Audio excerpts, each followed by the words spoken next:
Hello, everybody. It's great to see we've got a few people out here already, which is great. And we're going to give a few minutes to just let everyone roll in. Just a few disclaimers so you know right off the bat. This will be the last of our Google live streams for this entire year, actually. We will have one final live stream right before Provincials if you have any last-minute questions. But this is your last chance to ask questions until right before Provincials. So while we're waiting here for a few minutes, if you have any questions, please put them up in the chat and we'll try to get to them after we've gotten through all the questions submitted on the Google Hangout or through the Google form. Thank you.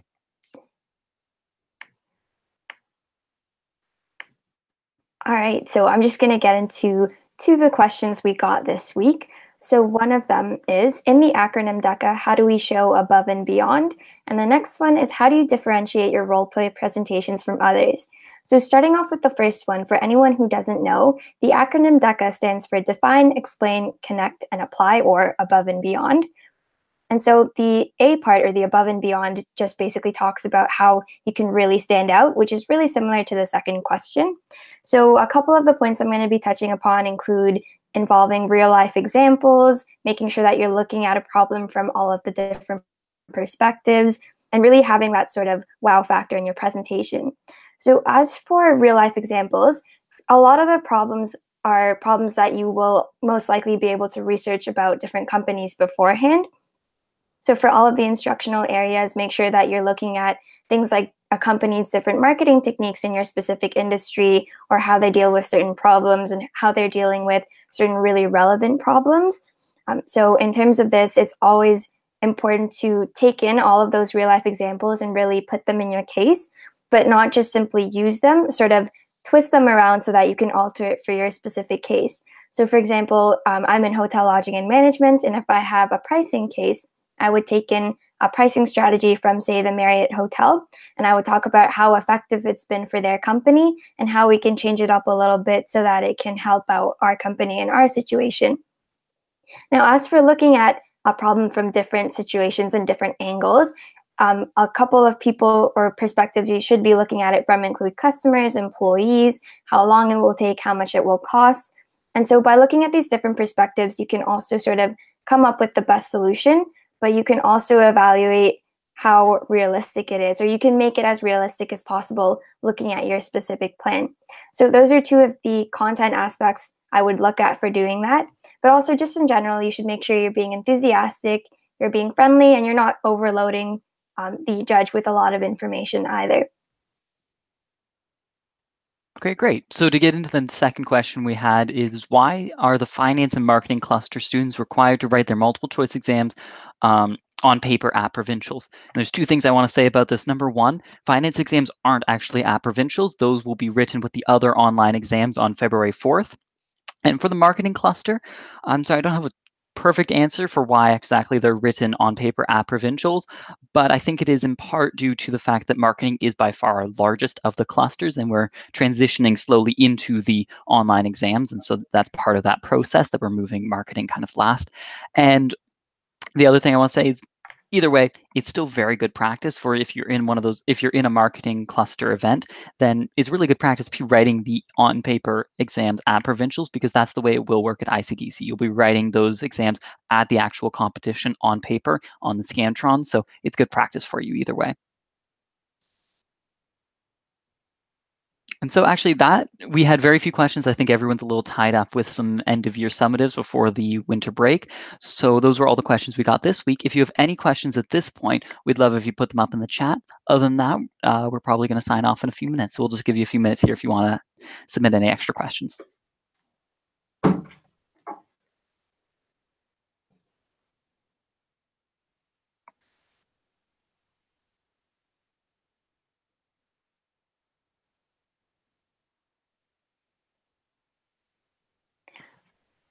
So we actually got one from one of our other social media channels. How do I improve my role play timing? So timing is obviously really important. If you go over time, you might get deducted some points. And if you go under time, you might feel like you haven't covered enough information.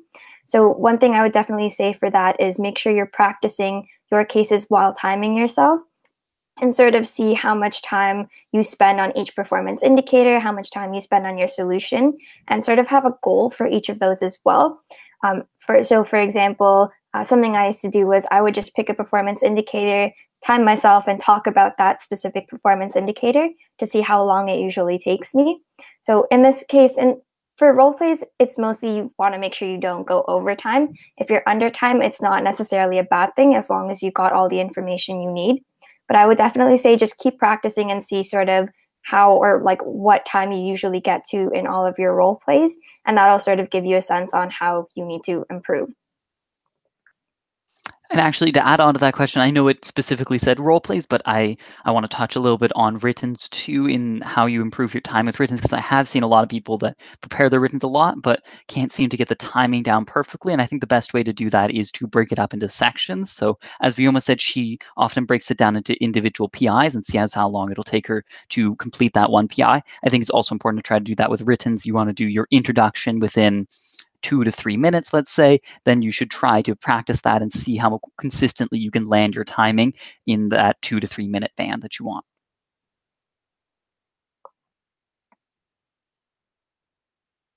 Okay, and we actually just got another question through, I believe it's our Instagram that's up right now with some questions, and it was when will Answer Right open again? So unfortunately, we don't have an exact date for this, but as soon as possible. Right now, Olga is working on getting Answer Right back up, so it should be up very soon, so you can start practicing for provincials. In the meantime, I'd recommend going on the DECA hub and searching online for other websites, because there are lots of exams that are out there that you can practice without having Answer Right.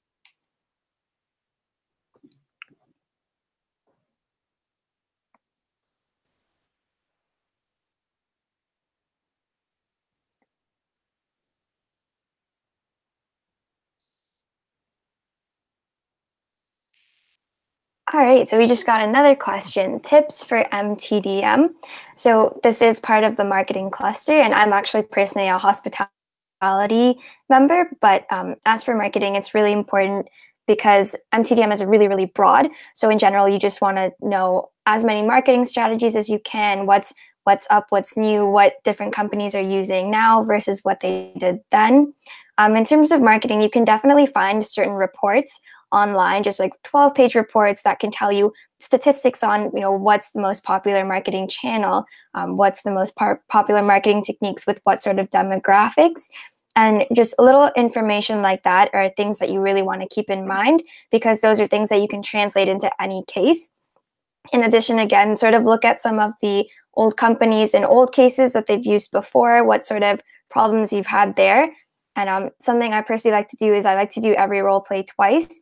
So what I do is I would do your role play once, sort of look through what you did right, what you did wrong, and what sort of real life information you could have incorporated, and then do a little bit more research on that.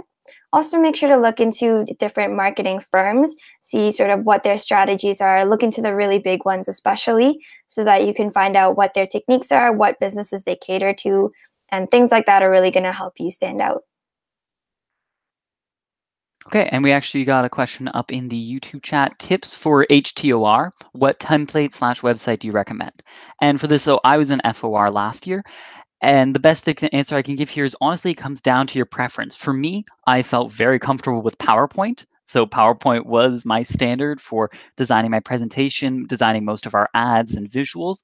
And then for our actual report, we worked mostly in Office 365 so that we could share back and forth and be working on it at the same time. So that was very useful for us. So I'd recommend for your actual report something like Office 365 or Google Docs so that you can work with your partner or group of three really efficiently. And it just gives a bit more of a connection where you can discuss back and forth and see the changes that you're making at different times. You don't have to keep collecting everything back together to see how it looks together. And for your presentation, it truly comes down to what you find works best for you. For me, it was PowerPoint. Lots of people seem to like Canva, or well, Canva's not a presentation, but to design visuals, it's often great, and people seem to love that. Prezi is also one that's often used in the OR categories for presentations. So it comes down to what you feel most comfortable with. And another question we actually got from our SRVP, Dylan, it was what DECA resource or book for learning about the organization's history? Favorite DECA resource or book for learning about the organization's history. And this is actually a funny personal story. We met DECA VP, or DECA, we met Dylan back at it was ELS, and after all of the workshops were finished, we met up with him after, and he showed us a textbook that he'd ordered online that gave the full history of the DECA organization. And Keshav, our media coordinator, has actually bought this book himself and has been going through it over the past few months. So in regards to that, we will be having some social media contest questions on Facebook and Instagram about that. So do make sure to brush up on your DECA knowledge as well.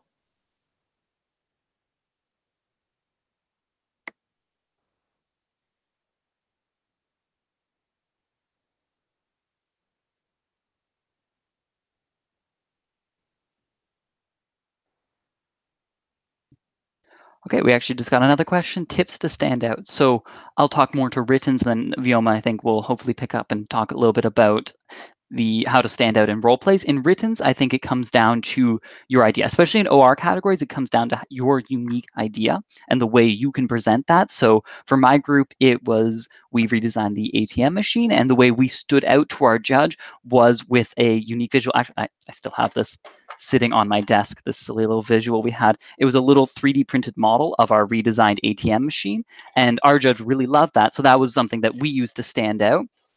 And I think physical visuals are a great thing often to stand out. In writtens, people normally have a PowerPoint or a Prezi set up, but a physical visual is something that's fairly unique and that not a lot of competitors will be doing. And if you can do it well, it's a great way to get your point across to the judge. And as for role play tips, a couple of these I mentioned before in the first two questions we got. So again, using real life examples is really important. There's a lot of reports out there that give you all of the new statistics and updates on very specific industries. There's definitely reports like that for hospitality and finance and marketing. So make sure to look at those. Now, these little statistics and little real life examples are always things you can use to emphasize how effective your specific plan will be. So for example, last year, there was a report that talked about what social media channels specifically were effective with what demographic. And so my ICDC case, we actually got a case that had to do with marketing. And so using little statistics like these really emphasized or sort of reiterated why this specific plan or this specific channel that we're using will be so effective. So little things like that will really emphasize why your plan is the best that is out there. Also, with that, there's a lot of real life examples of companies within your industries you can search up and you can use within your presentation, whether that's for the solution itself or sort of to alter it and sort of mend it towards your specific case. In addition, presentation wise, you always want to make sure that you're being as clear and concise as possible. The PIs, or a lot of PIs, are super, super broad. So you want to make sure you're not putting in as much information as you can. You're, giving a good overview of it, but then only picking out and expanding on things that you really need to for that specific PI. That keeps the case a lot more clear and concise because the judge is listening to so many presentations throughout the day. So you want to make sure you're being clear and concise. In addition to that, with your performance indicators, it's also really important to have smooth transitions because, again, they are really good guidelines, but at the end of the day, it is supposed to be a conversation between either you and your employer, you and your customer. So you want to make sure it has a really smooth flow. Another thing I personally found really effective was getting really, really into character. So again, I am in hospitality, so sometimes we'd be a waitress, sometimes we'd be a marketing director. And so it's really important to add little quirks that show that you really know who you're playing. So for example, you would act differently if you were an employee talking to your boss versus if you were an employee talking to your colleague and somebody that you see every day. So in terms of presentations as well, do make sure to be as enthusiastic and as excited as possible. The more excited you are, the more excited your judge is going to be too. Okay, great. And we got another question asking tips for coming up with accurate financials. And I'm going to assume this is focusing again on ORs because it's the same person that actually asked the OR question earlier. And so this is a great question because financials is often one of the most difficult parts of setting up these ORs and often the part that competitors struggle with the most. So my tips for creating accurate financials that the judge will like to see are, number one, doing your research as much as you can. So if you're looking to purchase iPads for your for your store as part of your online design system, it's really important that you look at the prices of the iPads at that time. You cite that source and you find a retailer that will sell that to you. And that's the best way to show that your financials are actually based in reality. And another thing is talking to the actual business or talking to other business owners or other people working within the business world, because they'll kind of know a little bit about what looks like correct financials and what looks like something that you kind of fudged or made up. So they'll be able to help you find prices and find financials that look very real and can help you really simulate what actual research projects should look like. Mhm. And as for the next question, will the judges at Provincials have experience in your category? So every judge at Provincial is teacher or some sort of industry professional. Although not all of them may have specific experience within your specific category, they have an entire training session beforehand where they go over everything they need to know for your specific case. So even if they're not, they will definitely have all of the knowledge they need to know beforehand. And do we have any tips for the entrepreneurship cluster is our next one. So we do know that it's a fairly new cluster and there aren't too many resources. So in terms of the exams, I would definitely say do exams from all clusters because entrepreneurship is very, very broad. So it'll include a little bit from everything. So just do as many cluster exams you can from the different clusters. Marketing especially, I looked through one of the exams and a lot of questions were marketing based. So make sure to do at least marketing ones if you don't have time to do other ones, but do try to do a bit of everything. And as for cases themselves, they're also, again, really, really broad. So take a look at cases from all of like a couple of different categories as well. Look at some of the problems they face and look into a lot of new upcoming entrepreneurship ventures. Look into how to really create those ventures, how people have done that in the past, what's new, what's important to look for as an entrepreneur. Pitching, knowing how to pitch your business is also really important. I know there's a case very similar to that, understanding what goes into planning a business, opening a business, running it, and sort of all of those different aspects of starting up are really important as well. Okay, and what might be our final question, unless we have any more questions come in the meantime, does the Answer It website work for the multiple choice exam practice? And so we mentioned this a little bit earlier, but the Answer Right website isn't up right now, as far as I know, but will be up very soon. We're working on that, and hopefully we'll have it up as soon as possible. Oh, and just to add in about the entrepreneurship exam tips, there is an exam blueprint that you can find online that'll tell you exactly how many questions from each instructional area your specific cluster exam will have. So definitely do take a look at that and then do your studying accordingly.